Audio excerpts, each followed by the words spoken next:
I almost walked into the shower with my underwear still on. And I was like, that has never happened to me up until then. So I'm like, how the hell do I forget to get naked before I take a shower? Like, like that makes no damn sense. Were you thinking of something prior to getting into the shower? I think what happened was I was waiting for, because it was still winter time, so I was waiting for the water to heat up a little bit, and so I was like on my phone. I took everything off except for just my underwear, and I was just, even though I'm in the bathroom by myself, like I don't know, I just I'm weird like that. I don't get naked before I get into the bathroom. I like go into the bathroom fully clothed, and then I declothe there. But I can feel the steam coming out of the shower. All right, let's hop in. And then sure enough, I just put my phone down, and then now it's like I got soaking wet underwear, and I'm like, oh, what the hell? Oh, wow. No, I don't think I've done that before. Because I wonder if most people, I wonder if they just do normal things and they just get undressed in the bedroom and then head to the shower from there. I do. I just grab the boxers, chuck them on like where the toilet is, like area, just so that I know like when I get out of the shower, I just grab it from there. Every now and again, like if I just cut my own hair, then I'll be pretty much the way naked, and then You'll be what? naked. I need to put a hamper over on my husband's side of the bed. Hint, hint. And I don't know how many times I've been like, look, I don't ask that much of you. Can you just put your clothes in the closet? At least, if they have to be on the floor, let it be the closet floor. And I'll add one of those little tiny basketball hoops. Yeah, you can. They make them. I want one. I gotta tell you guys that this upcoming week is lab week. So for all you listeners out there, so this upcoming week is lab week. And they theme it every year. So like, the 2020, the year of COVID, it was like superhero themed because we were like heroes of the lab or whatever, right? This year they've themed it Saved by the Lab, like Saved by the Bell. Ooh, nice. I like it. I went on Amazon and I bought butterfly clips.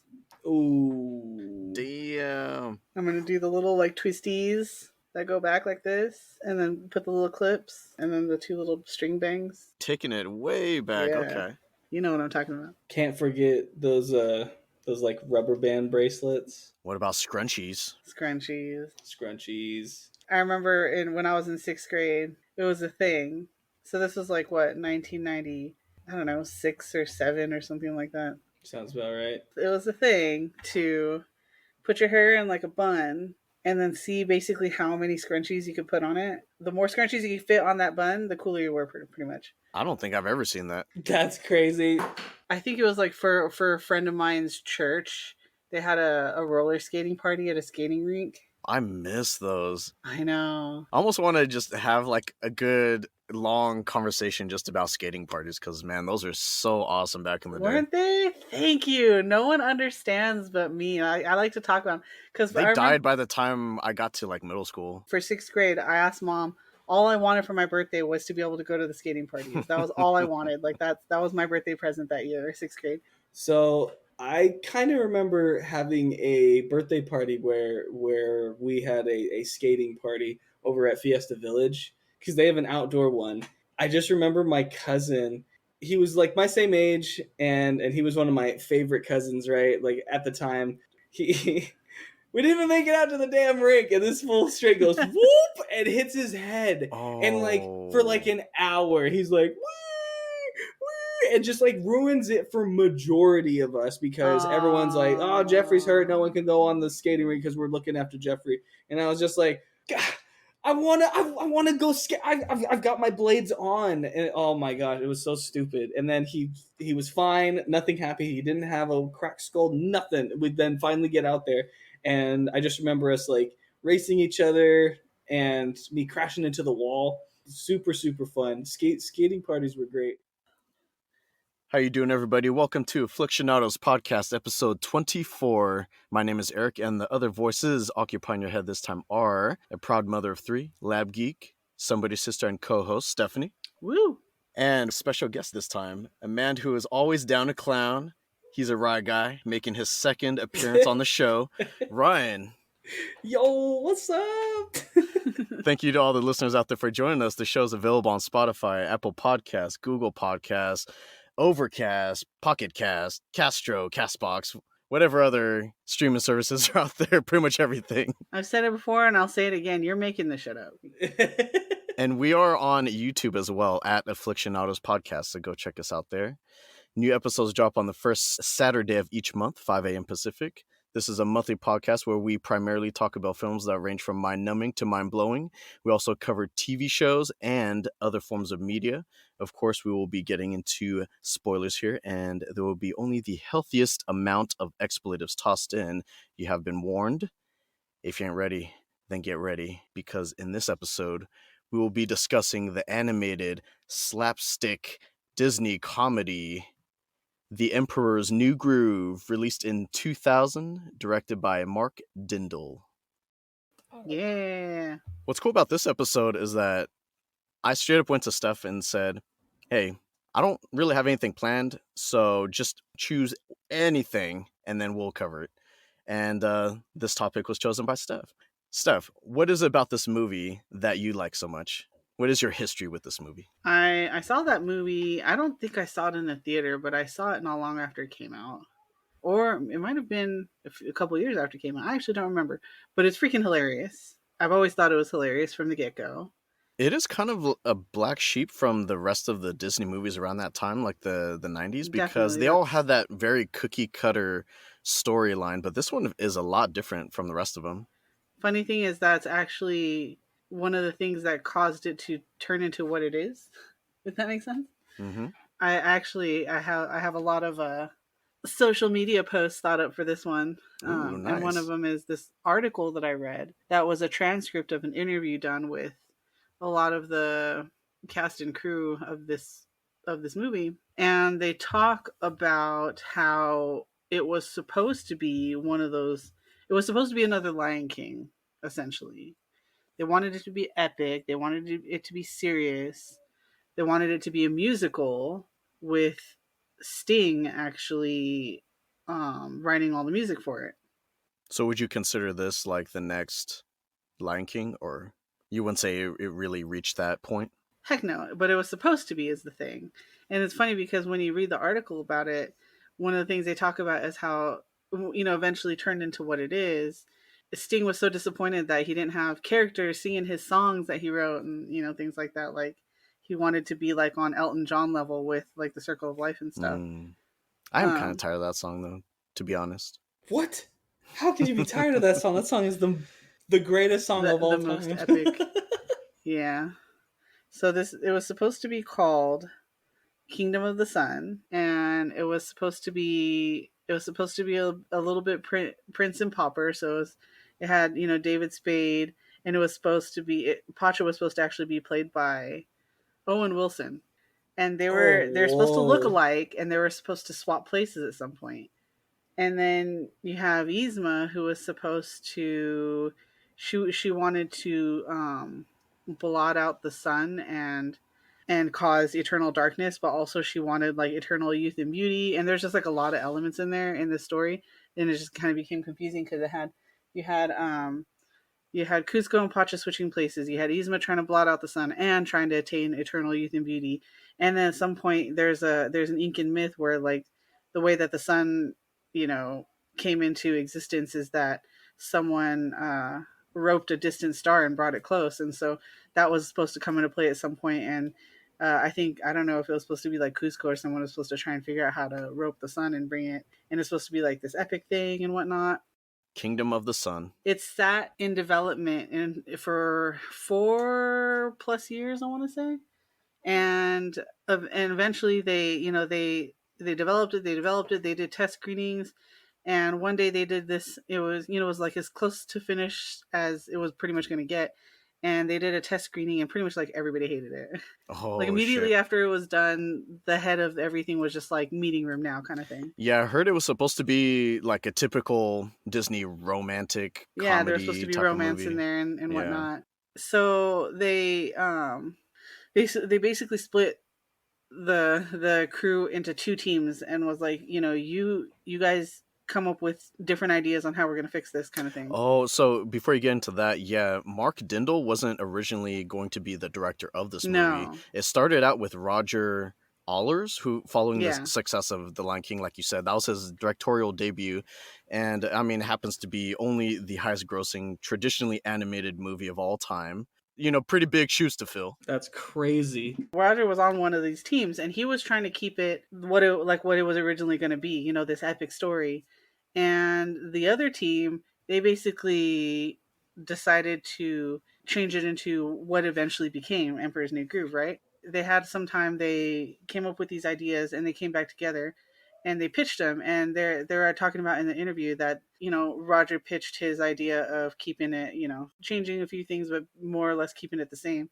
And then the other team was like, they weren't pitching so much a movie, but they were pitching a tone, which was what the comedy aspect of Emperor's New Groove, just kind of throwing everything out the window and going with whatever. It was pretty much in development hell. Like, they didn't know what the hell to do with this movie. But when they pitched the comedy version, they had, like, everybody was, like, rolling on the floor laughing. So they were trying to be, like, respectful to Roger because of his history with, like, the Lion King and stuff like that. And he actually, you know, was the bigger man and was like, you know, I can see where this is going. You know, I will, you know, bow out respectfully kind of thing. Why were they trying to split the movie into two different parts? Well, they just basically split everyone into two teams, and they're like, you come up with an idea how to fix it, and you come up with an idea on how to fix it. Kingdom of the Sun was just not working for anyone. Not right? working, yeah, at all. So they're like, we just need to haul this whole thing. Okay, gotcha. I guess they archive everything, and so someone from archive came up and was like, well, I need the final script. I need to put it into archives. And I can't remember who they went to, but he was like, there is no final script. And so they didn't even like officially archive what was considered the final script, which there never was a final script until 2 weeks after it was in theaters. Oh, wow. This movie was a hot mess, basically. But it is such a great movie. Exactly. And they were just throwing everything in there, like just all the ridiculous stuff, like the stuff with the diner and the everything. Because of the way this movie was, there everyone was just like, yeah, let's do it kind of thing. Well, while I was writing my own notes, watching the movie again for the second time in a row in a day, nice. I thought it was actually quite interesting that the movie starts out as a narrative. That, like, it starts out as David Spade being Kuzco, and he's telling his own story. And it's kind of funny, too, because it periodically does that throughout the whole story. Yeah. But I didn't even really realize, like, when they'd break the fourth wall and when they would, like stop everything and stuff, because it was so fluid and flowed so well that it really is a well thought out movie. Mm-hmm. After hearing everything you guys just discussed, it being an absolute muckery and mess over at the, like, behind the scenes and how to make it, it's crazy because every scene I was able to get some kind of funny note off of. Yeah, the pacing was pretty damn good for something that is so short and so fast paced. I felt like the pacing was actually pretty well done. The way that they put it is that the writer's room, I think they were able to write so well because the way they put it is that they had nothing to lose. Except their life. The only time they mention groove is at the beginning when he's dancing and then he gets. I noticed that too. Yeah, that's the only time they say groove. To be real, I mean, it was originally called Kingdom of the Sun, right? And then it became Emperor's New Groove. Let's be real, that's a terrible name. It's an awful name, but it's so memorable. I already know exactly. Like, even when they did Emperor's New School, where they were doing the show, like, that was even still kind of memorable. And you know what? If the listeners want to know more about all the craziness that went into the making of the film, fortunately, it was actually documented by Sting's wife, Trudy Styler, not WCW Sting. It's Sting! Sting the artist, Sting. So Trudy documented everything because she just wanted to capture the process of Sting creating music for Kingdom of the Sun, right? And then she released the documentary film called The Sweatbox, but it captured the entire early process. Yeah, the original Kingdom of the Sun script, but unfortunately, Disney owns the rights to this film and somehow forgot to release it to the public. It's not that they forgot, it's that they refused, because the specific reason being because it captured all of the craziness that went into what eventually became the Emperor's New Groove. The hot mess, yeah. Yeah, and so they, frankly, they were embarrassed by it. We'll see if they'll let me post it. I have a link to it. Ooh, man, I'd be interested in watching it, actually. I actually haven't seen it, but I have it. Oh, you should watch before they take it down. Yeah, download it. Yeah, I wanted to watch it before this, but I didn't get a chance. There are quite a few cast members in the movie, but I'm just going to touch on like the main four. So you have David Spade, of course, as Emperor Kuzco, the entitled, pampered, arrogant 18-year-old emperor of the Inca Empire. And then you got John Goodman as Pacha, a brave, loving, respected village leader. Eartha Kitt as, is it Yzma or Isma? Yzma. Yzma. So Kuzco's elderly and untrustworthy advisor who seeks the throne for herself. And then you got Patrick Warburton as Kronk, Isma's friendly but slow-witted muscular henchman / sidekick. He's my favorite. Dude, he's the best. He's probably one of my favorite characters of all time. I have so many notes of just things he's said that I never really picked up or noticed until rewatching this movie a couple of times. And yeah, like when we get to some of the scenes, there's so many just, oh, he's so funny. Yeah. Even his intro is absolutely hilarious. I want to say, like, they basically wrote that character for him. They had him in mind when they first started writing him, and they didn't want to, the powers that be didn't want to keep him, but the writers actually pitched the dinner party scene where he was more concerned about the dinner than the poison. and they had them laughing, and so after pitching that scene, they're basically like, you saved your character. Damn. That's one of the best scenes of the whole movie. Hey, did you see the sky today? Talk about blue. Like, that shit got me. That thing was so funny to me. He's so funny. Something about that actor, like his delivery is, that guy's freaking hilarious. Like, I went back and looked, and I have not seen, and besides the stuff that he's done voice acting for, I have literally not seen him in a single thing. I didn't watch Seinfeld. That's apparently what he's known for.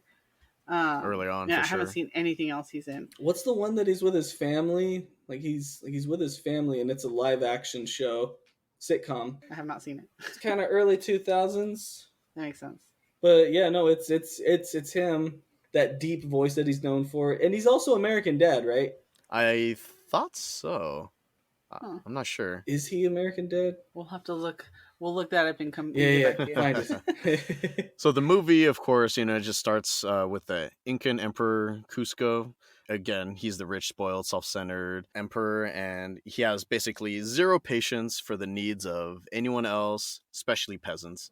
And he often abuses his power, throwing his weight around.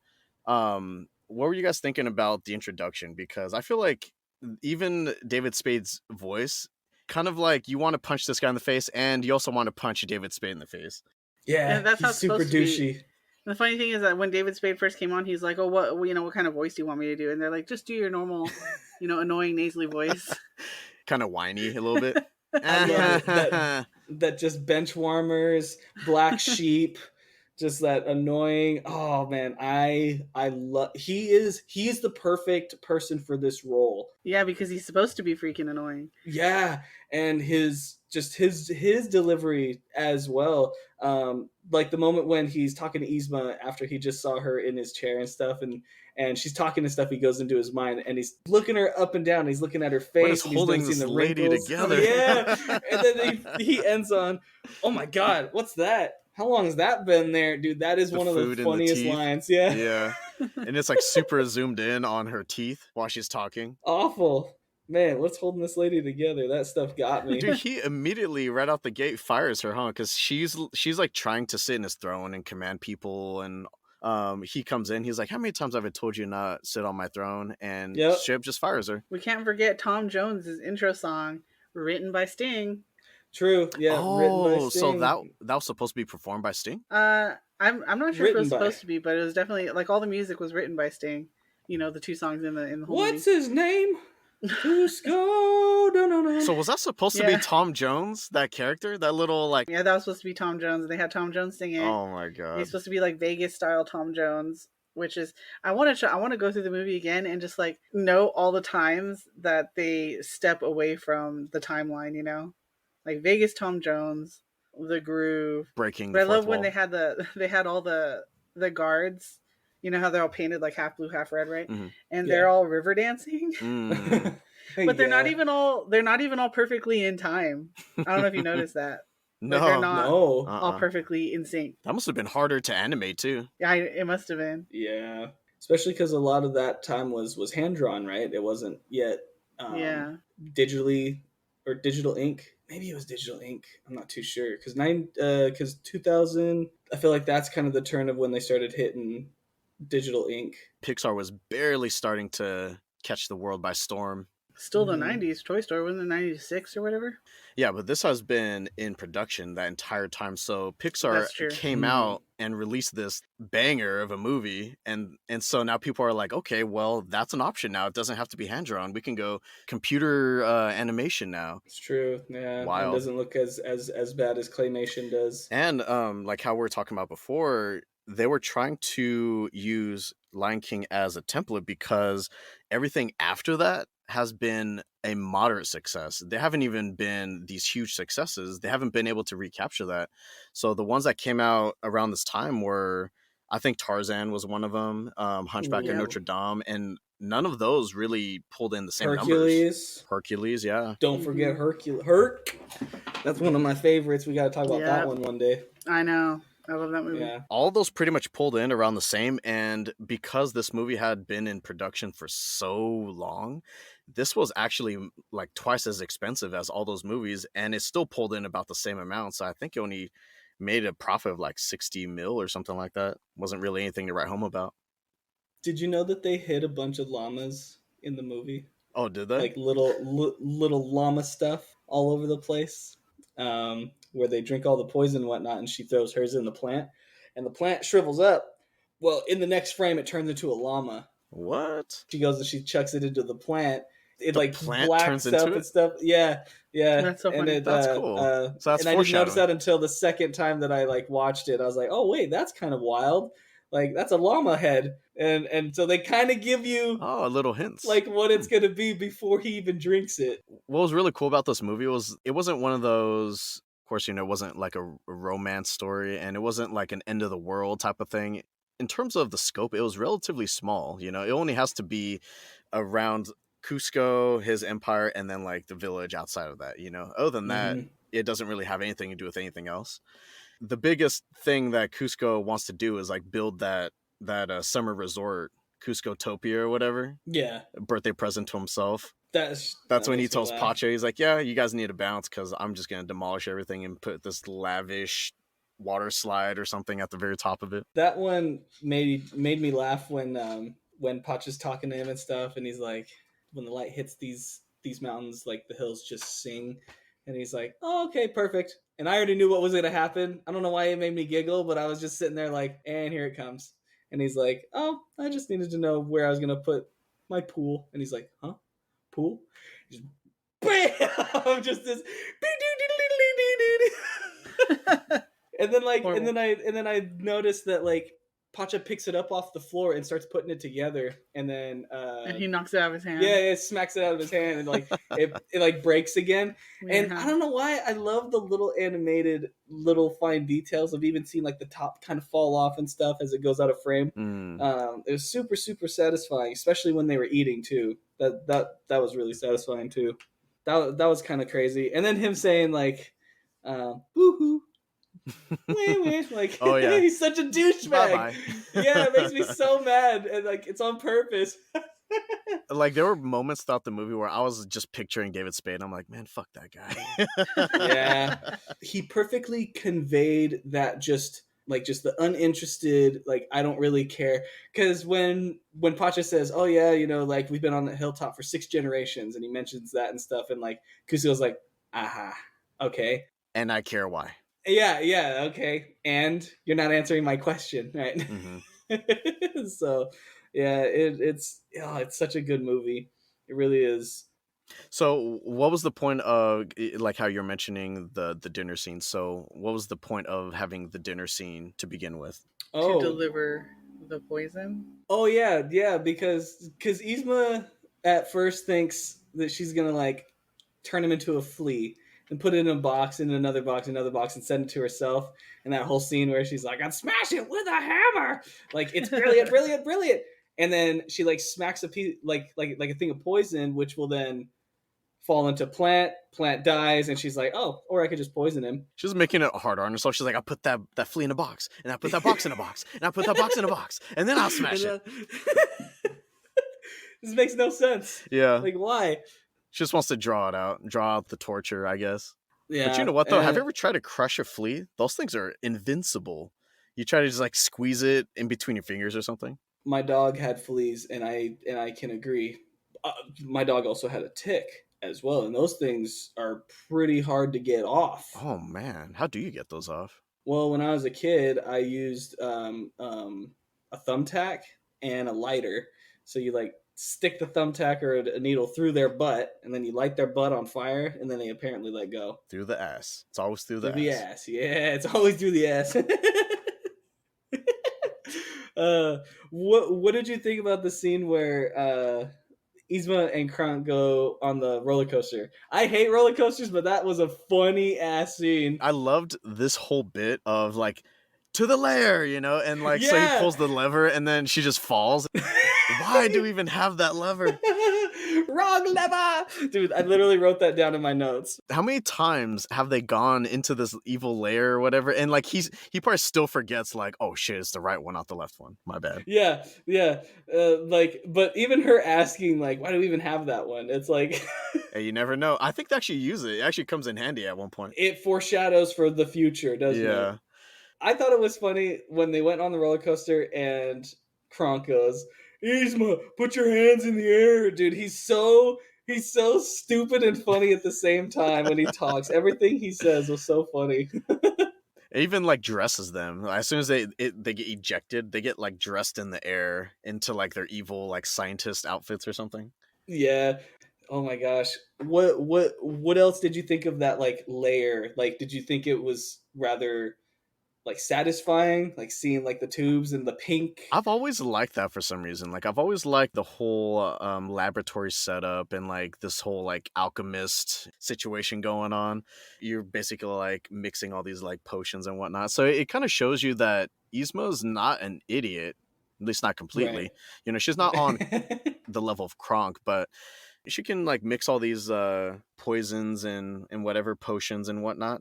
But why would you keep them all together? And the fact that like Kronk mixes the label because it gets like rolled up on itself and so it looks like a skull. Like that's her fault. You know, he grabbed the one that had the skull on it. He assumed that was going to mean death. Yeah. I thought it was funny when she finally figured out how to create the poison, and she goes and she's like, all right, Kronk, here's the poison, right? Like here, hold it and stuff. And she's like, ooh, feel the power, Kronk, feel it. And he's like, oh, I can feel it. I love that line too. Oh, I can feel it, dude. It's such a good one. I love the fact that he's like so enthusiastic about a bunch of shit, and he's like so ride or die for her. Yeah, he and we were talking, me and Abby, just like he's smart dumb. He's like he's smart in certain parts, and they show you in the movie like where he kind of picks things up very quickly and rapidly and remembers them. But like he's also obviously extremely stupid, but he's also a really nice guy. The only reason he's bad is he's Yzma's henchman. He's gullible. Like he's manipulated. Did you guys actually want David Spade to be killed by the poison, or like were you kind of like rooting for him at this time? Like which side were you on? Because it was kind of like the lesser of two evils.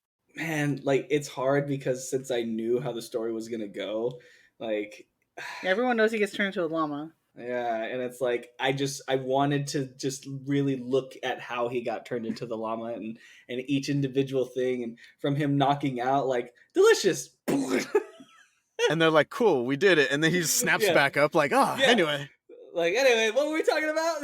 Did I want him to die? Not necessarily, but did I want Yzma to be in charge? Heck no. Heck no. It's kind of weird, huh? Like, I couldn't really choose between them, but I like Kronk. I like Kronk. Kronk should be in charge.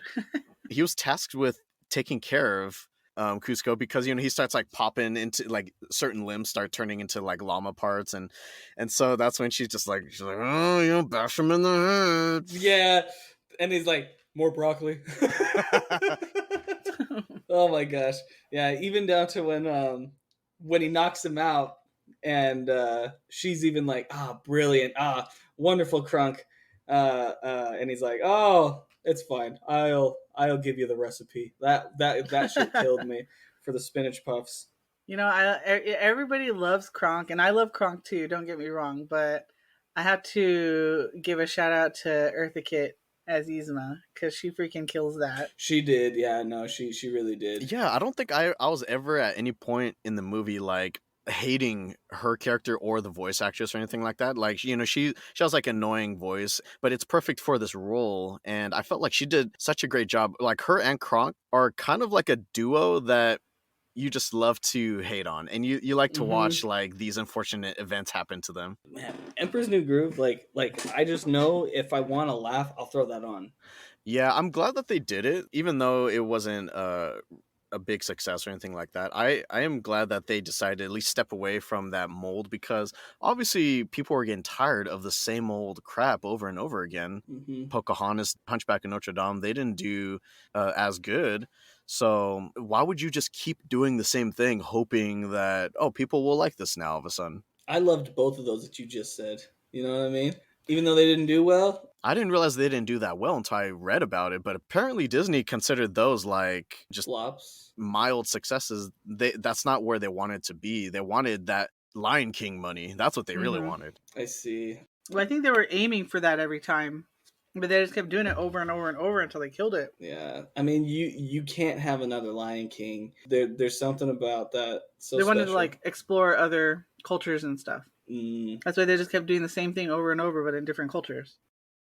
So getting back to Emperor's New Groove, Yzma orders Kronk to take care of the newly transformed llama that's sitting... The newly llamaed Kuzco.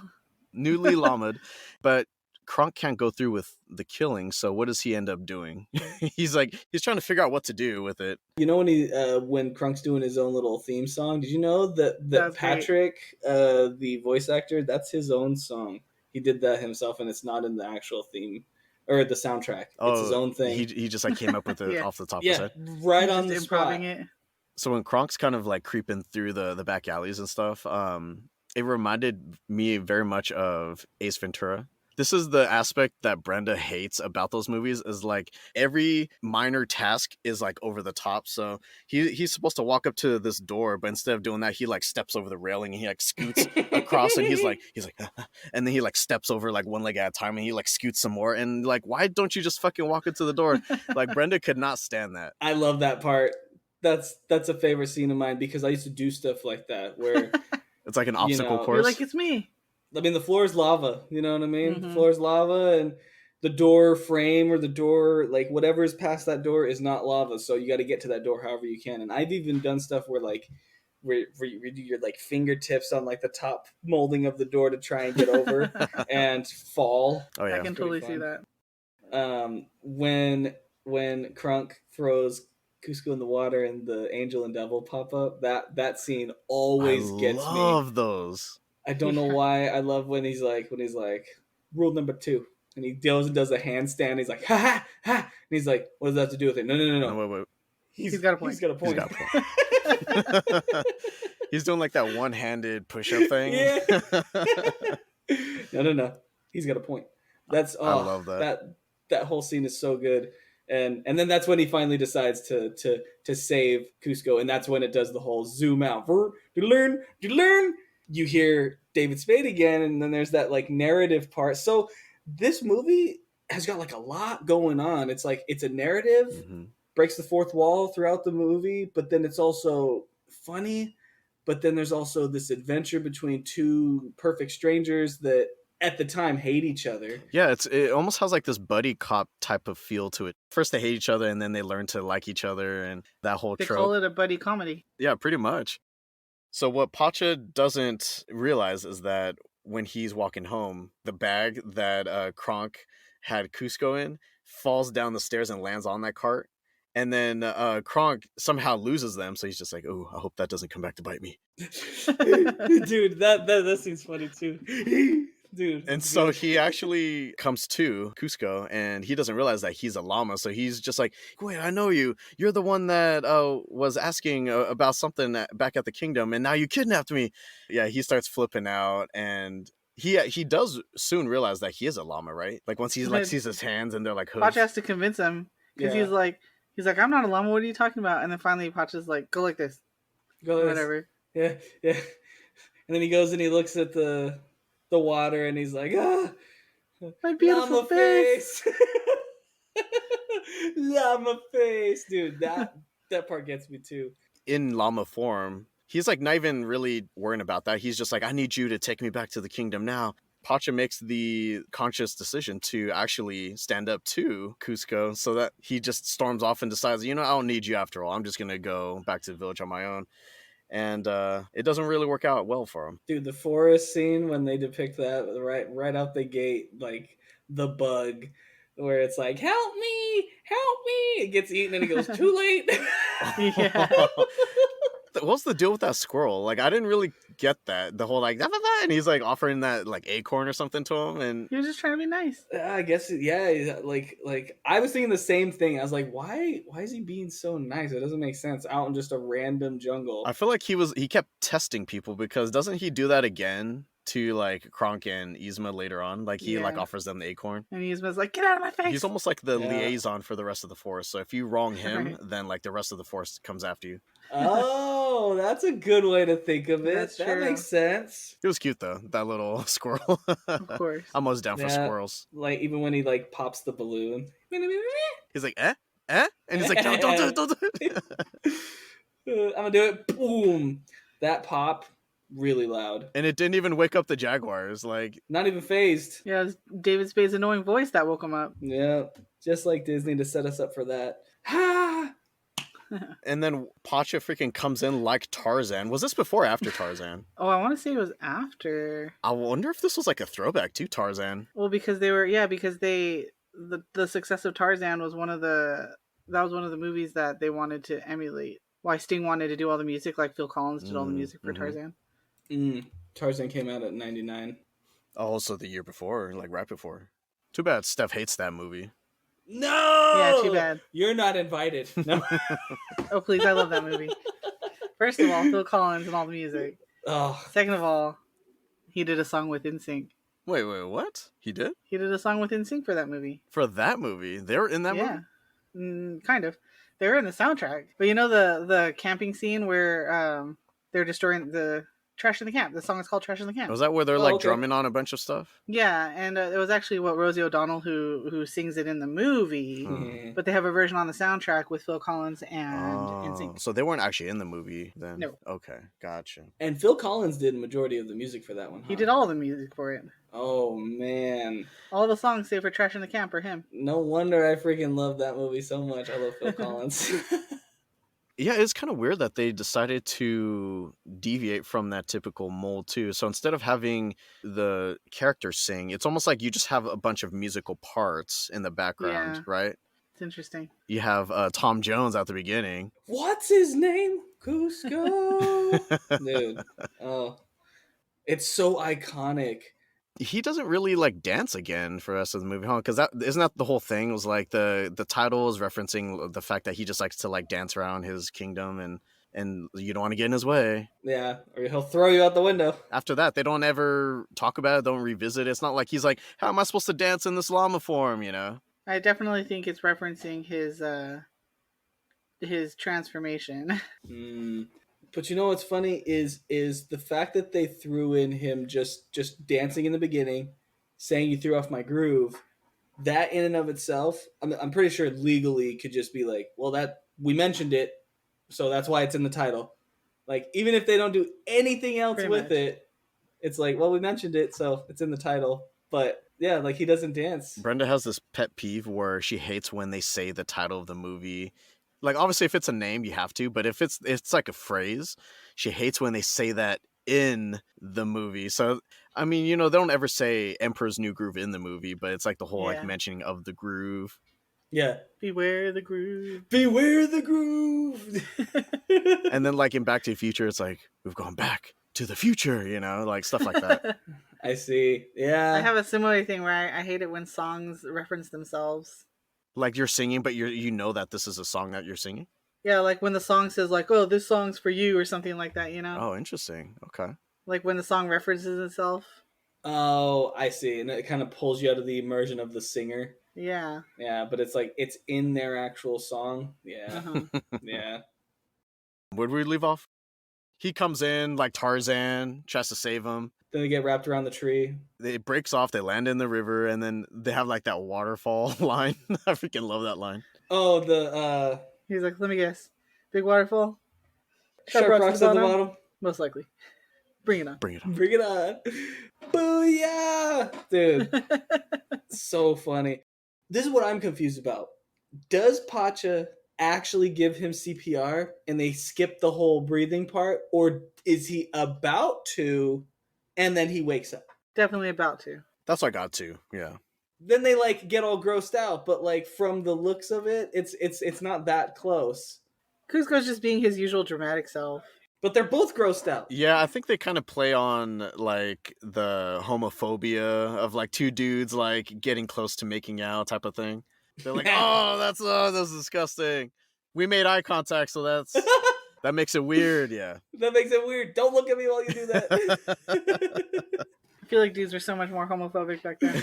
Oh, absolutely. But you could get away with it back then. You could get away with jokes, but now everyone gets mad or they get hurt or bent out of shape. It's not PC. Yeah. I like how he sets it up though, because he like takes a snout and he like opens it and then like the tongue just goes bloop and it like pops out. He's like, "Oh."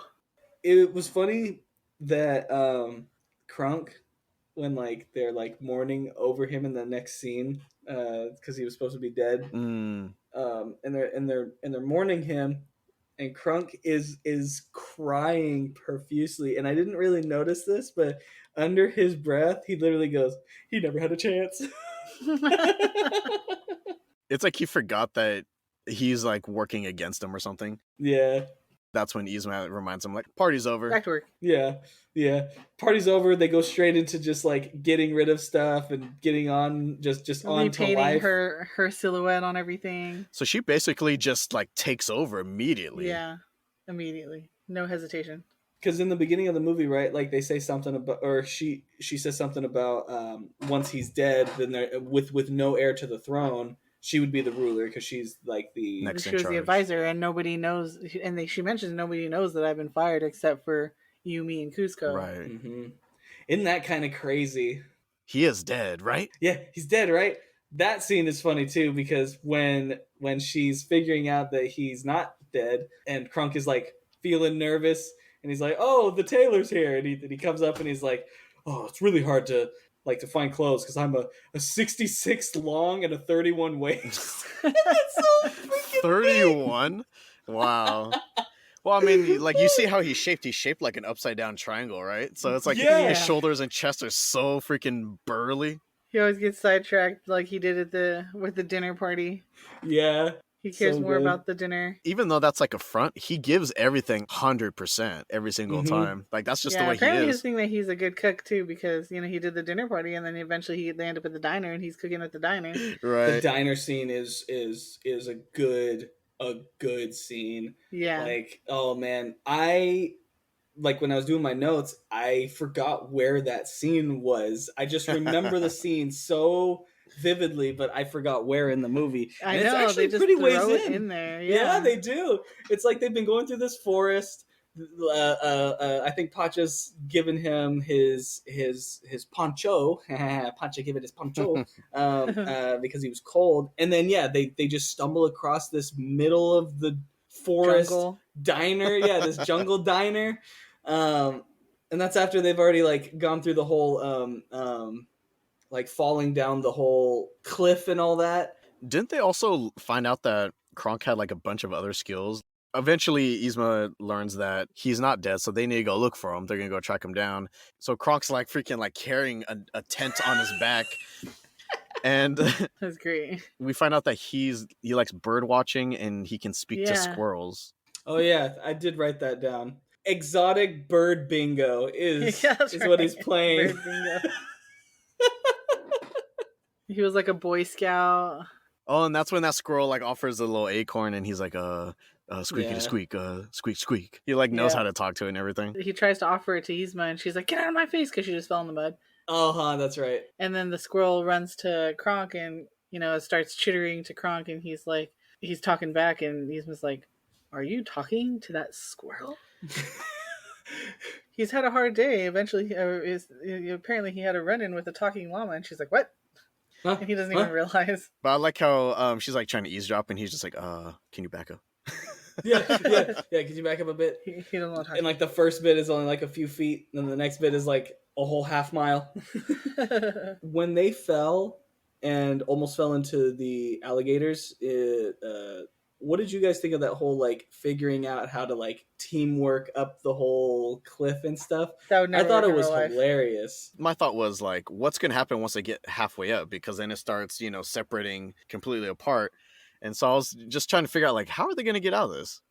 I can tell you how they're gonna get out of it. He's gonna Kuzco's gonna push him up because he's gonna try and reach for that rope, and then they're gonna eventually end up in a cave full of bats, and the bats are gonna fly out and fly them back up to the top of the cliff. And well, what happens is it goes to his mouth, and then they blow out. But then he runs up the side of the cliff. Like I watched it a couple of times, and I was like, how does he get up there? Like does he run on the bats? No, he like gets pushed to the other cliff, and that's where he runs on the cliff. Oh, really? Yeah. So he like kicks off the other side? Interesting. Yeah. But that scene, like when Pacha's coming up with it, I don't know why it made me laugh so hard when they were fighting and they're swinging. Like they just fell in the they're like the vines and stuff. Uh-huh. And when I was a kid and David Spade was like, "No touchy," I don't know why that stuck with me for so long. And he just instantly hits him. "No touchy." Boom. I love attention to detail. My ADHD loves the shit out of that. I don't know why. And I pick up on it a lot. The voice acting when they get to the top and they're both like neck and neck.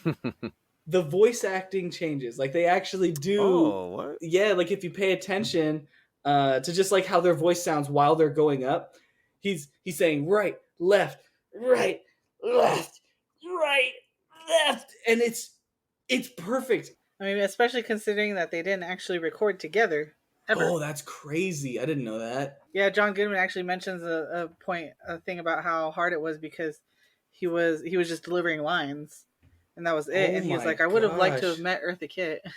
That's so cool. Like, I imagine for the most part that you rarely ever record with someone else, right? Unless you really need to get some sort of like specific dynamic. Like you don't have that context, but you're still having a conversation with someone who's not there. Mm-hmm. How would we have a podcast, right, without playing off of each other? Exactly. And it's like you could if like if I sent you, like if I sent you a script of like what I was going to read, and then you just had to figure out how to read it. That's weird.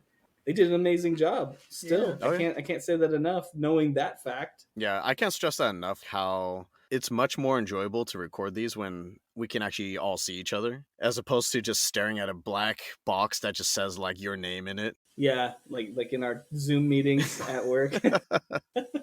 It's a far cry from like where we first started, because we started out on Ring Central and the audio quality was trash on that thing. Ooh, uh-oh. Dang, I forgot about that. The one place for all your podcast needs. Click on the link below. Yeah. We were talking about before. All four of the characters arrive at the diner out in the middle of the jungle, and they all arrive at the same time, but yet they're almost like in different areas. So it's like as soon as one person leaves, then another person walks in, and so they just keep missing each other. And I loved how they did this whole scene. This was genius. Yeah, the timing was perfect, and especially there's a one point where Kronk actually sees Pacha and recognizes him, but can't put his finger on where he recognizes him from. That conversation is hilarious when he's like, wrestling in high school, right? And it's just like going through all these different things. Interpretive dance 3 years ago or whatever it was. And I love how they were just hassling the chef. Like the chef is he's fucking had it. He's like, that's it, I'm done. He just like, I'm done. He pours the contents of the pot into a suitcase and then drops the pot and then closes it up. See, and that's another thing that's like oddly satisfactory. It doesn't pool over or spill. He just and I mean it's like one frame to the other. It's like boop, and then he even goes over to like the other side and like all these little things, closes it with one hand, puts his little fedora hat on, and then zips out. But the best part is right after that when they start sending orders, and Crunk is like, "Wait, hold on, I'm not supposed to be here." And then she clarifies, like, "Did you get all that, honey?" And he reads back whatever he remembered, and he says it in like that like lingo, like where diner it's like, speak. yeah, and like goes through the whole thing. And he's like, "Got it." I love it. And Of me and course. Adam, we were talking about it, Doesn't saying miss a that beat. he's dumb smart. Like he's perfect at certain things, but he's dumb in like the like the conventional way.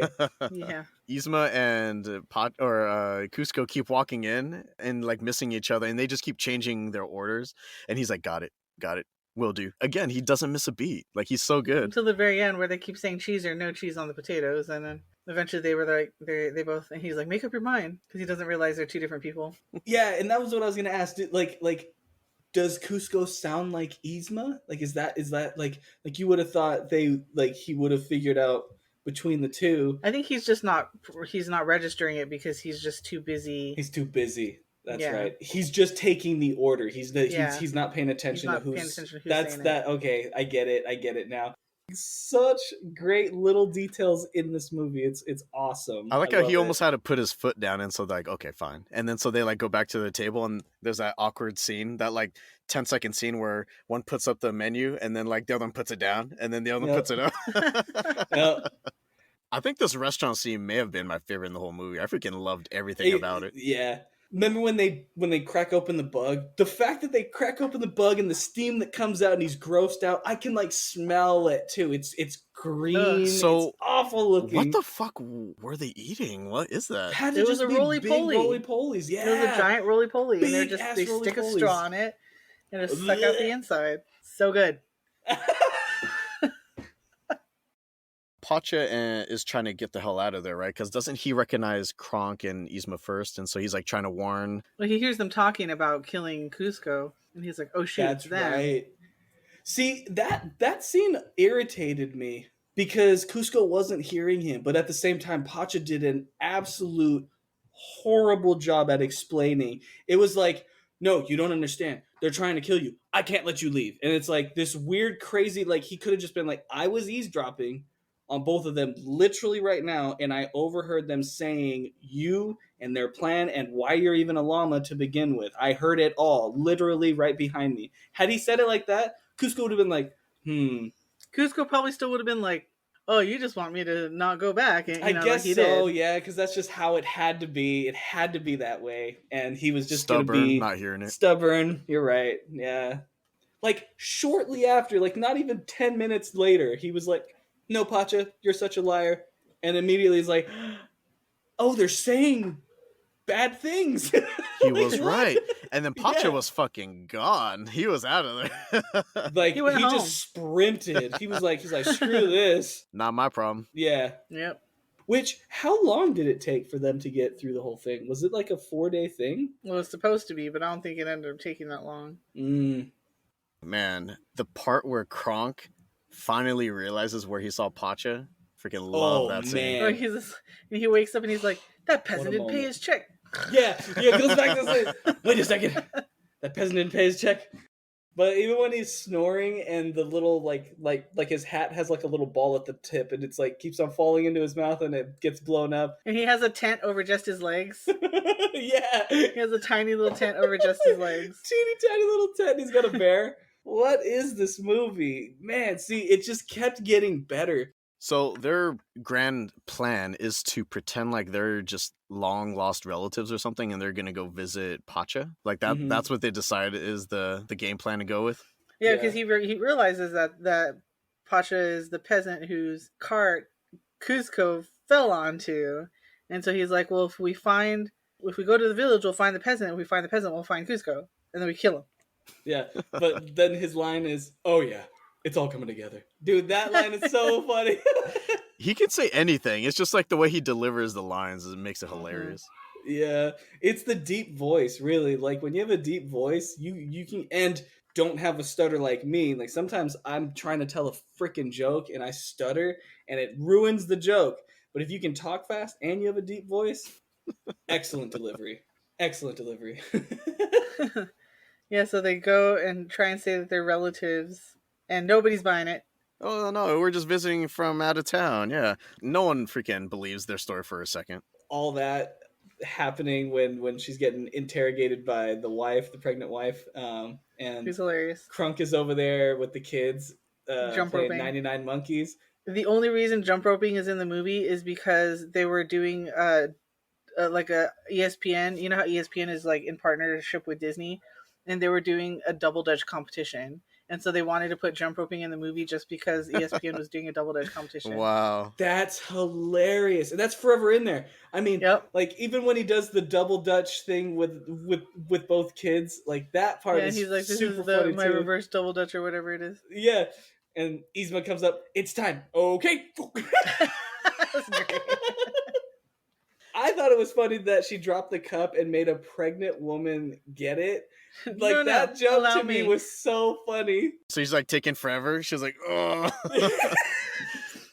Just do the pregnant squat, legs wide open. What a rude thing to do. My favorite part about this was how fucked up Yzma gets.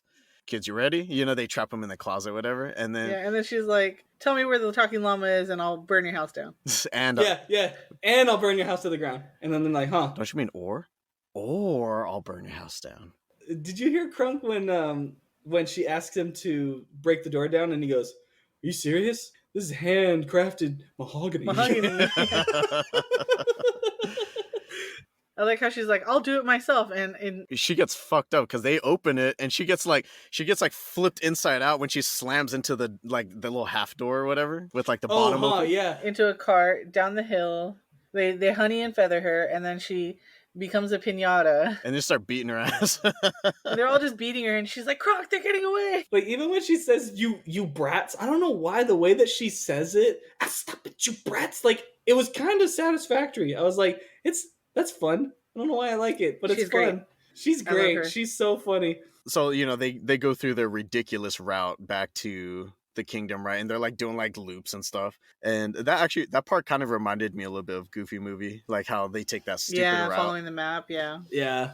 And somehow they Pacha and Kuzco, they find the lab, right? Like I guess they just knew where it was. Kuzco knew. That's why Kuzco was like, "Oh, I need to make my way back to Yzma's secret lab," because he makes it obvious that it's supposed to be a secret, but he knows about it. Oh, gotcha. Well, apparently they didn't know about the two levers. Yeah. Yeah, and that's why he was like, "Why does she even have that lever?" And then he pulls the right lever, and they all get chucked out of the roller coaster in the lab coats. And that's what we're talking about, was like how Kronk he has such that a big physique, right? So you figure that Pacha was gonna land in that spot, but they like reverse, and so it's all super tight because he's wearing Yzma's outfit. Yeah. That's a good one. And then they find a cabinet full of all the poisons that look exactly the same. And there's no labels on them. No. Which is kind of wild. There's no... That's very unlab safety. Like, you need to always label the bottle. Yeah. Not even the lid. The actual bottle. I loved the idea of him changing into different animals. I really liked that idea for some reason. What was the point of the guards turning into the animals? And like that one was like, "Can I go home? I got turned into a cow." Can I go home? Yeah, that's fine. Does anyone else want to go home? And everyone's like, "No, we're good. We're good. One was an ostrich, one was an octopus. But like that scene, why? Like, why the cow? "Hey, I've been turned into a cow. Can I go home?" You're excused. What's the That's point? a legitimate He's excuse. like, that was just his excuse to go home. Yeah. What the hell? I'm gonna have to look that up and see why what's the thing behind I love that? when Kuzco's like cycling through all the animals, and then when he makes it back to llama, he's like, "Yay, I'm a llama again." Yeah. He's actually relieved. It it felt familiar all of Yeah. a sudden. It's like, oh, he's been a llama all movie long, so it's like it's only okay if he's that. But like when he's the bird was really funny. Yeah, we're flying. It's like He kind of looked like Iago from Aladdin. I Yeah. felt like a little bit oh, a little bit. Okay, Like a I tiny see it. version. similar, like bird kind of design overall. What'd you guys think of Yzma being turned into a kitten? That was freaking adorable. Yeah, and I feel like it was exactly what her personality would have been. It's just a really Like awful a ferocious cat. kitten. Yeah, Like this cute little kitten, but super mean. We knew one. It fit perfectly with a high little squeaky voice. yeah, and it's funny how when she fell onto it, it had the effect. So could Kuzco have just put it onto his body instead of having to drink it, and it would have changed him into a different thing? Do you think it broke like when she sat on it? Like it like snapped the vial or something? But then it would have just landed on Probably. her clothes. It wouldn't have touched her skin. Come in closer, listener. What if it went up her booty? Glass ass. Glass ass. And then when it broke, it got absorbed instantly. Oh, perfect. Perfect. You still have to peel out the glass shards. So when she got turned into a kitten, how come her voice changed? But when Kuzco turns into like a whale, he still sounds just like himself. It's not like, oh, I'm Kuzco now. Oh, that's a good point. Good point. And other movies have done that, so I don't think it would have broke the immersion. So yeah, that's a good question, because even she says it, right? She goes, "Is that my voice? Yeah. Is that my voice?" Yeah. I do love when he's a whale and they dump the water and it comes out of the nose, the palace. Yes. nose. Oh, yeah. And then the guards jump in and go, "Come on, man! Nobody lives forever!" And then they start screaming like girls at the end.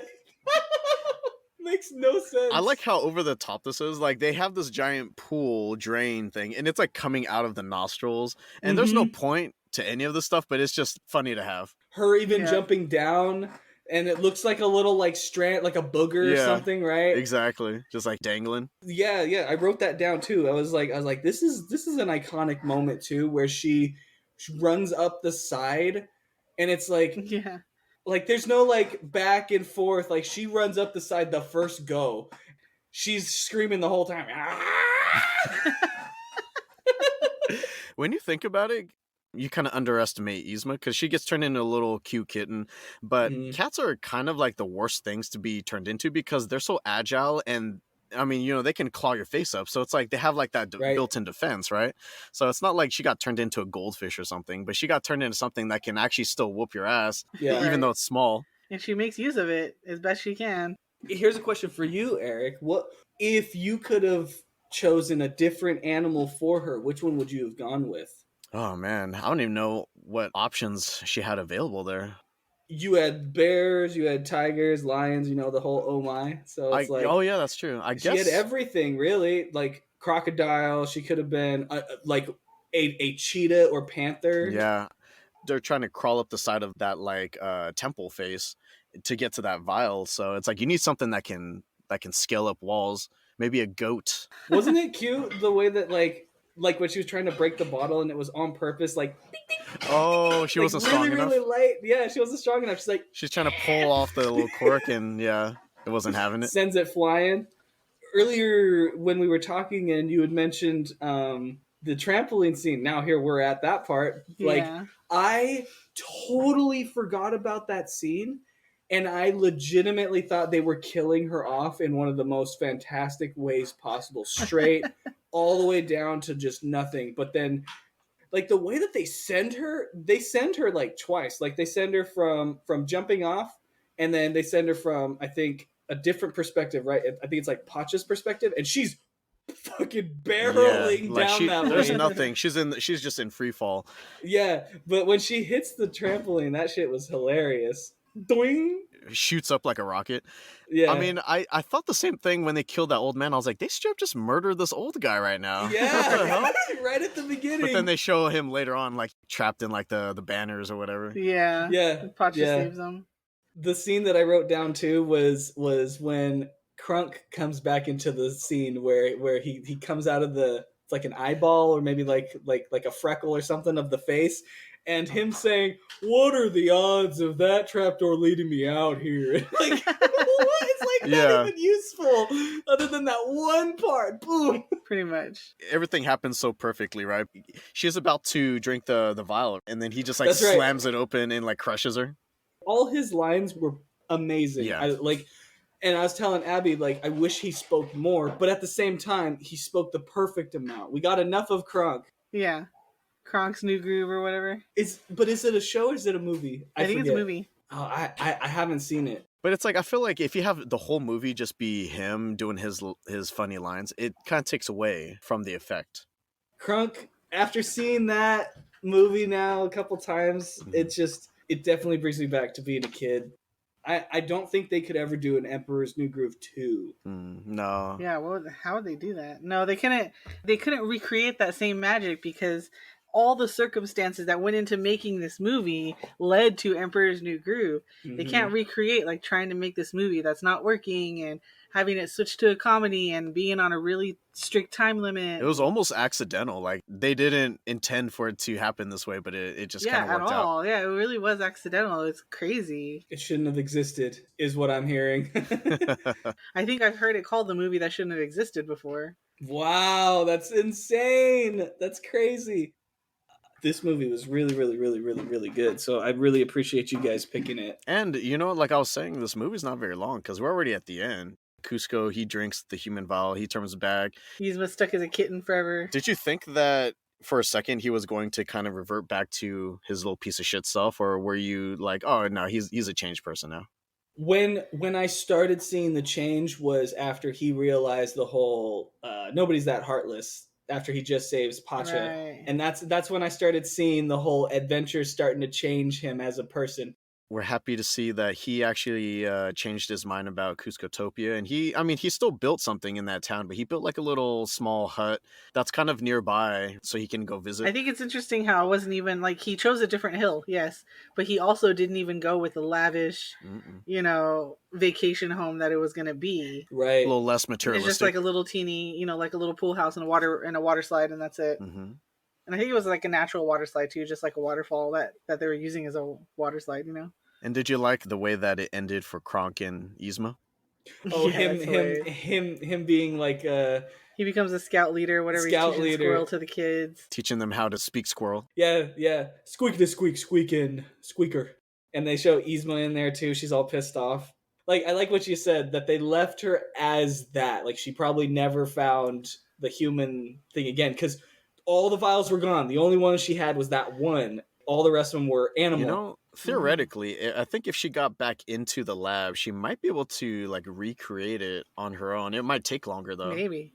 Cusco wouldn't let her in, do you think? Probably not. Yeah. That's her punishment. She's stuck as a kitten forever. A cute little kitten. Do you think after a while she might also change her ways? Ooh, I mean, if Cusco was able to change his ways, which was really sweet to see them joking together, it was really nice seeing him and Pacha have this like weird little bro poking at each other where Cusco says, you drugged me all over the place and it didn't sing the way you said, so I'm not gonna use your guys' awful place. But he's being sweet and sarcastic, and then you hear Pacha like, well, can't win them all. But the one over next to us works, so I don't know. And it's this like, they like each other. Yeah. That's their dynamic now, right? He's gonna say these like things his old self probably would have meant, but like now he's just saying it jokingly. Exactly. You hope. Exactly. I love how his wife crocheted Kuzco a llama poncho. Oh yeah, Ponchos that was a fun little. And then the little baby in her basket on her back. That's right. Now he had the third child. Yeah. Freaking crazy! Oh my gosh, there's another reason for birth control. No. You don't want to have to carry a baby in a basket on your back. I don't want to carry a baby in a basket. That was a wrap, folks. If you made it to the end of our podcast, then your parents just lost their home to make room for the new Kuzcotopia. That's right.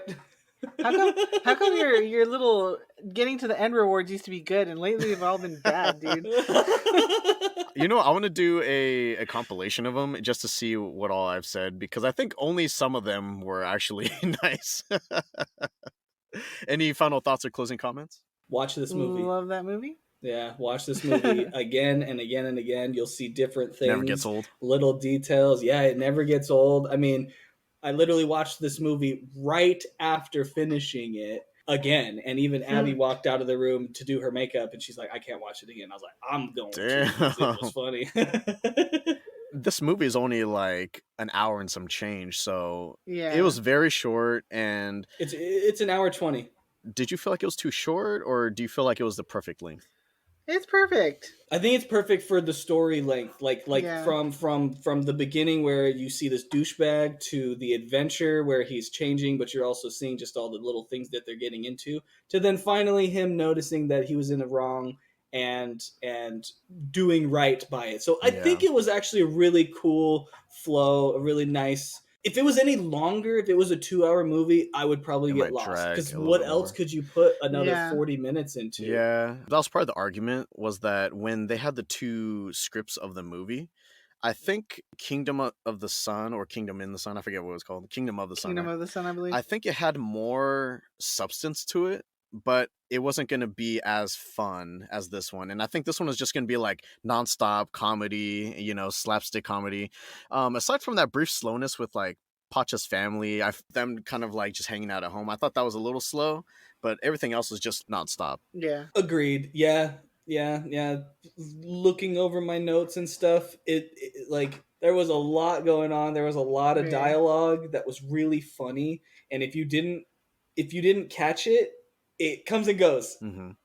And obviously, it was a different tone than a lot of the other Disney animated movies around that time. So, do you Oh, guys yeah. prefer the focus on comedy over the typical romance storylines? Ooh, I can't say I prefer one over the other because I mean those romances of my childhood are all about the nostalgia, and I love Beauty and the Beast and Aladdin and I love Tarzan, and then there's Emperor's New Groove, The black sheep, the black llama. and then they start doing a little bit of both, right? Like having the humor and the comedy, like Tangled I and kind of like the variety. It doesn't need to be the yeah, same cookie cutter storyline every single time. exactly. I don't. In my opinion, I don't like tearjerkers Disney movies because they do them hyper well. Like it sticks with you well type of. Like traumatized for life. Yeah. Was there anything that you guys wanted to recommend? Fillmore TV? Recently, I finally watched Sandman. Oh, okay. Which, I mean, I don't know if this is much of a recommendation since I'm like the last person to have seen it, but it was really good. If you haven't seen it, watch it. The show that I've been pretty fixed on, obsessively, or at least like binging, is definitely Peaky Blinders. Oh, that's a Um, good one. just everything about it. The acting is really good. Mm. The main actors is really good, and even some of the behind the scenes of them explaining how I forget what his name is. Tommy, like he like the main character. What is his name? Is it Colleen? Oh, Killian Cillian Murphy? Killian Murphy. Thank you. That's how you say it. Well, he walks a very specific way on purpose to look bigger. Was it a study that I saw or something about it? Basically saying that there are certain things that people do to look in power, and that's one of them. That's a technique. Do you have anything going on with yourself these days? I mean, just my own business, doing PC repair, PC building. Nice. Basically, if you need something done, I just spent 6 or 7 hours with my brother last night, tinkering and tuning his computer to the absolute best that it could be. So we had surprising results, both with Nice. temperatures and just fluidity of playing the game. No sputters, no divots in frame rate, and so it was a very very good experience after tinkering with it. So I like doing that stuff. That's It's my good. favorite thing. Is there anything that you kind of specialize in? I mean, I specialize mainly in building, but I'm also doing repair and troubleshooting. So if you need like virus removal too, because everyone clicks on something bad at one time in their life and then it never goes away.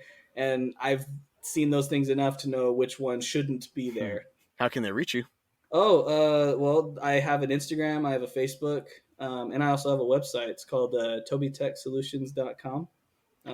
built it myself from the ground up with no education or help. So it's kind of been a wild journey and ride making all this stuff with no help. So yeah. Tobii is Tobii Tech Solutions. Correct. Yeah, with two I's instead of a Y. But awesome. Yeah, thanks for asking about that. Of course, yeah. Nice little plug for yourself there at the end. I appreciate it, man. Thanks for having you come on the show and just make it that much more enjoyable to listen to, that much more lively. Oh, you guys are always a blast to talk to. I love the things that you guys say, and your guys' dynamic too is also fantastic. And I love watching you guys talk all the chalk. And it's always fun having you on the show. Well, thanks, dude. We'll have you on again. Yeah, definitely. Cool, man. Yeah, let me know. Hercules. When. Ooh, Hercules, dude. That was a good one. That's my favorite one. See, that's got singing in it. And that's true. There's singing in it. Some of those songs stuck in my brain